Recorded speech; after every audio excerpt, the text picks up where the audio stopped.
Multimodal Pain Management by Sandy Tennis.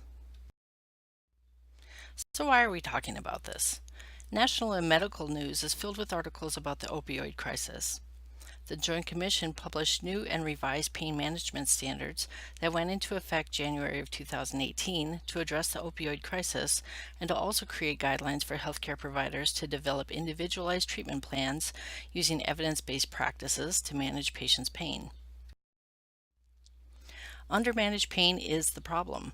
According to the International Association for the Study of Pain, pain is described as an unpleasant sensory and emotional experience associated with actual or potential tissue damage.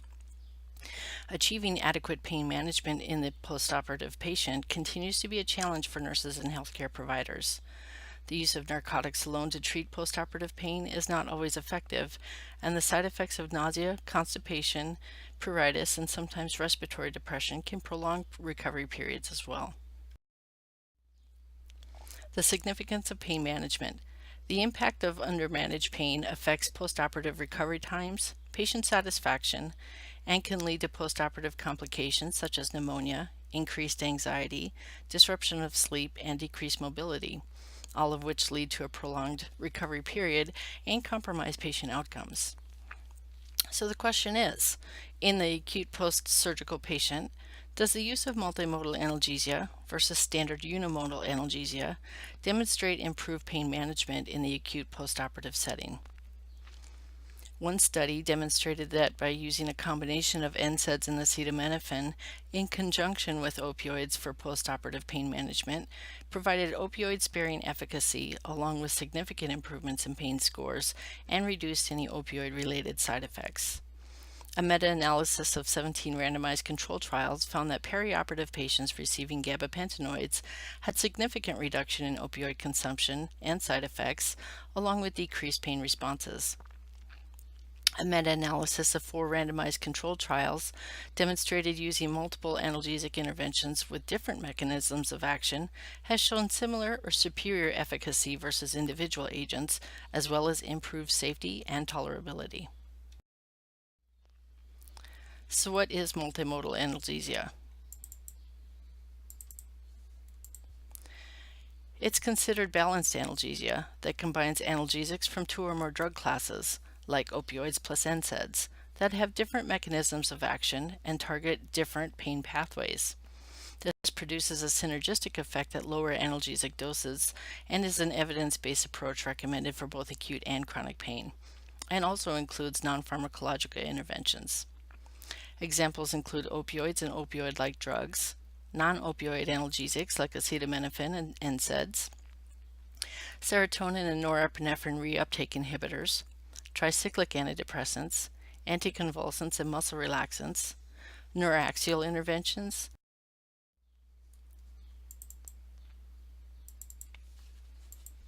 So how does it work? Pain information is transmitted via electrical impulses and chemical messengers in the peripheral and central nervous systems through different phases of the pain process. Each phase of the pain process may be targeted by some type of analgesic. Analgesic agents and techniques reduce pain by altering the perception of pain in the central nervous system. Some examples would be opioids and acetaminophen. Inhibiting local production of pain mediators, so NSAIDs can block prostaglandin synthesis, and NMDA receptor antagonists can inhibit glutamate. They also block pain messages in the descending pathways of the spinal cord before they are recognized as pain. Tricyclic antidepressants and SNRIs are some examples of medications that can do this. Local anesthetics are able to interrupt neural impulses in the spinal cord, and alpha-2 adrenergic agonists and gabapentinoids are able to inhibit substance P release.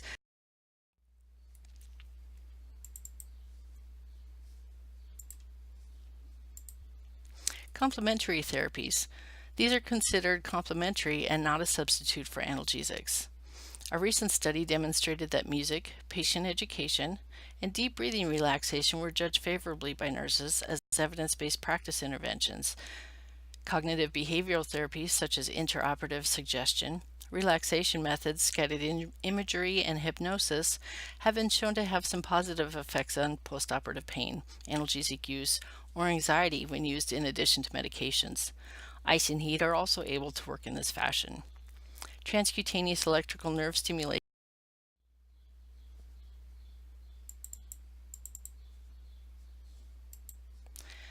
Impact of technology on pain management. Transcutaneous electrical nerve stimulation is thought to activate the descending pain pathways by activating opioid receptors, reducing central excitability and pain perception through stimulation of specific nerve fibers. Opioids cause sedation in the central nervous system, which diminishes the drive to breathe. Capnography monitoring can help nurses detect elevated CO2 levels and declining respiratory function in as much as 2 hours earlier than monitoring oxygen saturation alone, and allows nurses to intervene prior to respiratory dysfunction occurring. Organizations are now able to utilize their electronic health records to extract quality data indicators to assess the proper management of pain. Some of the information that can be analyzed are the documentation of pain intensity, location, therapeutic treatment given, and patient's response to treatment. Telemedicine technology has provided great benefit to patients and healthcare providers experiencing geographical barriers in healthcare. Telemedicine involves two-way video, smartphones, email, and other wireless communication tools, providing early intervention and specialty care for patients in remote areas. Telemedicine may also be used in healthcare settings to provide accessible counseling to providers in need of pain management specialist recommendations. Ethical considerations in technology.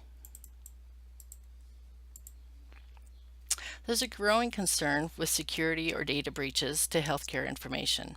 The main sources that contribute to these breaches include hacker attacks, lost or stolen electronics, unintended employee disclosures, and system glitches or malfunctions. These breaches have led to fraudulent use of personal identification information for millions of patients and have cost healthcare organizations millions of dollars. Healthcare organizations need to implement data security systems and safeguards, as well as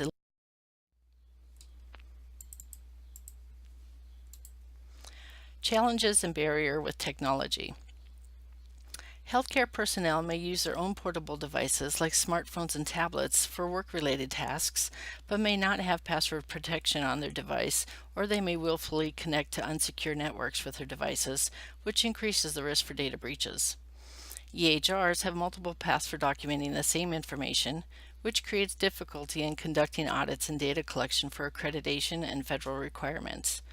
Developing standardized documentation helps to capture necessary elements needed for data collection and communicate relevant patient information. When new healthcare technology emerges, education needs to be dispersed to those implementing the changes and for the patients on the receiving end. Healthcare personnel may attend educational sessions or receive handouts such as tip sheets, and patients benefit from receiving both oral and. In conclusion, multimodal analgesia combines two or more analgesics, which tend to work synergistically at lower doses. Multimodal analgesia can help reduce the amount of opioids used and still provide beneficial pain relief, sometimes even better than just using opioids alone.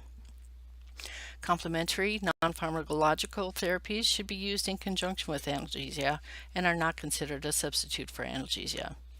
Technology can significantly impact the assessment and management of pain, but we need to be cognizant of possible breaches in security if we do not use it wisely. Thank you.